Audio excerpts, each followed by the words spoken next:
મહેસાણા બાદ વાત હવે બનાસકાંઠાની કરવી છે। ડીસા પોલીસે 13 કિલોથી વધુ ચાંદીની લૂંટમાં 4 શખ્સોને ઝડપી પાડવામાં આવ્યા છે। બાતમીના આધારે પોલીસે આ કાર્યવાહી કરી છે, પરંતુ આ લૂંટનો જે માસ્ટરમાઇન્ડ છે તે હજુ પણ પોલીસ પકડથી દૂર છે। કેવી રીતે આખો ખેલ રચવામાં આવ્યો, શું છે સમગ્ર હકીકત આ વાતની, તે જુઓ ધ ક્રાઇમ સ્ટોરીના આ અહેવાલમાં।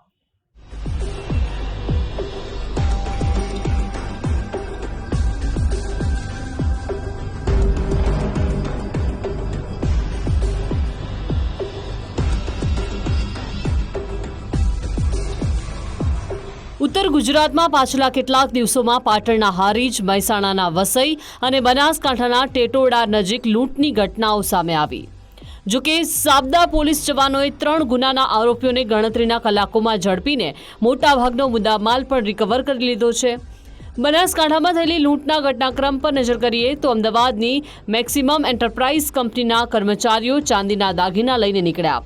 અંદાજે 13 કિલોથી વધુ ચાંદીના દાગીના લઈને કર્મચારીઓ ધાનેરા તરફ જઈ રહ્યા હતા, ત્યારે ટેટોડા નજીક 3 અજાણ્યા વ્યક્તિઓએ કારને અટકાવીને લાકડીથી હુમલો કરી ચાંદીના દાગીનાની લૂંટ ચલાવી। અંદાજે 13.3 કિલો ચાંદીના દાગીનાની સાથે જ મોબાઈલ ફોન અને ટેબ્લેટ પણ પડાવી લીધા। આ લૂંટારૂ ટોળકી અંદાજે 30.36 લાખ રૂપિયાની મત્તાની લૂંટ ચલાવીને નાસી છૂટ્યા। જે અંગેની ફરિયાદ ડીસા ગ્રામ્ય પોલીસ સ્ટેશનમાં દાખલ કરવામાં આવી તો સ્થાનિક પોલીસની સાથે જ લોકલ ક્રાઇમ બ્રાન્ચના જવાનોની 7થી વધુ ટીમે ત્વરિત તપાસ હાથ ધરી। આ લૂંટારાઓ જાવલ ગામથી ભડથ થઈને ડીસા તરફ જઈ રહ્યા હતા હોવાની બાતમીના આધારે છટકું ગોઠવવામાં આવ્યું હતું અને ડીસા નજીકના માર્ગ પરથી ભાગતા લૂંટારાઓને પોલીસે વાહનોની આડશ મૂકીને 4 લૂંટારાઓની ધરપકડ કરી। આરોપીઓની પ્રાથમિક પૂછપરછમાં કાવતરું ગણનાર જ્વેલર્સ પેઢીના પૂર્વ કર્મચારી ભરતભાઈ લક્ષ્મણભાઈ રબાડી હોવાની જાણ થતાં જ પોલીસે તેને પણ ઝડપી લીધો। આ લૂંટ કેસમાં ફરાર દિયોદરના ભેસાણના રહીશ દેવાભાઈ દુધાભાઈ રબારીને ઝડપી પાડવા પોલીસે વધુ તપાસ હાથ ધરી છે। એક અલ્ટ્રોઝ ગાડીમાં આવીને તે આ ગાડીને રોકવામાં આવેલ અને જે 13 કિલો ચાંદી હતી તે ચાંદી સાથે મોબાઈલ વગેરેની લૂંટ કરવામાં આવેલ તે મુજબનો 112 નંબર ઉપર ઇન્ફોર્મેશન આવી હતી।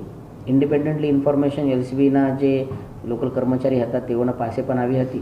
આ ઇન્ફોર્મેશન આવતા પછી તાત્કાલિક આસપાસના તમામ રસ્તાઓની નાકાબંધી કરવામાં આવેલ અને ચેકિંગ શરૂ કરવામાં આવેલ।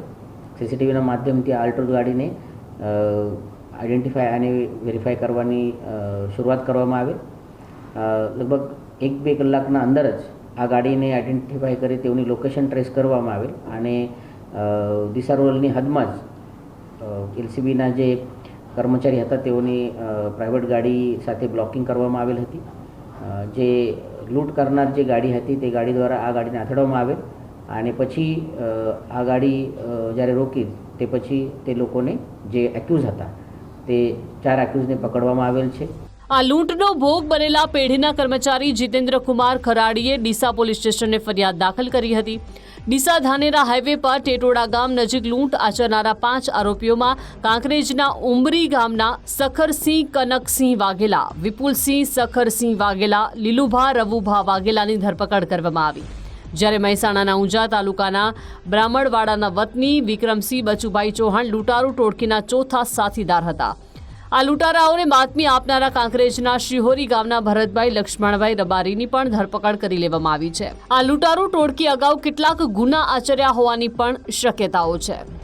ભરતભાઈ રબારી કરીને છે જે 15 દિવસ પહેલાં તેને આ નોકરી ઉપરથી આ નીકળી ગયો હતો, તેઓની આ તમામ ઇન્ફોર્મેશન આરોપીઓ પાસે પહોંચાડી હતી।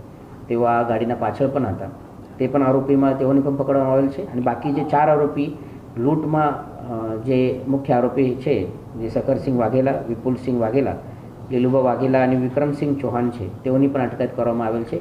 આના સિવાય એક આરોપી દેવાભાઈ રબારી જે આ તમામ લૂંટને કોર્ડિનેટ કરતા હતા તે અત્યારે વોન્ટેડ છે। આ લૂંટમાં તમામ મુદ્દામાલ રિકવર કરવામાં આવેલ છે અને જ્વેલર્સ પેઢીના કર્મચારીઓ લાખો રૂપિયાના ચાંદીના ઘરેણાં લઈ જવાના હોવાની બાતમી આપનાર ભરત રબારી ભાગી છૂટે તે પહેલા જ બીજા સ્થળેથી સકંજામાં આવ્યો। જોકે લૂંટનો માસ્ટરમાઇન્ડ દેવા રબારી હજુ પોલીસ પકડથી દૂર છે। આ ફરાર આરોપી દેવા રબારી ઝડપાયા બાદ ટોળકીના ગુનાહિત ભૂતકાળ અંગે વધુ ખુલાસાઓ થઈ શકે છે। કમલેશ નાભાણી, ગુજરાત ફર્સ્ટ, બનાસકાંઠા।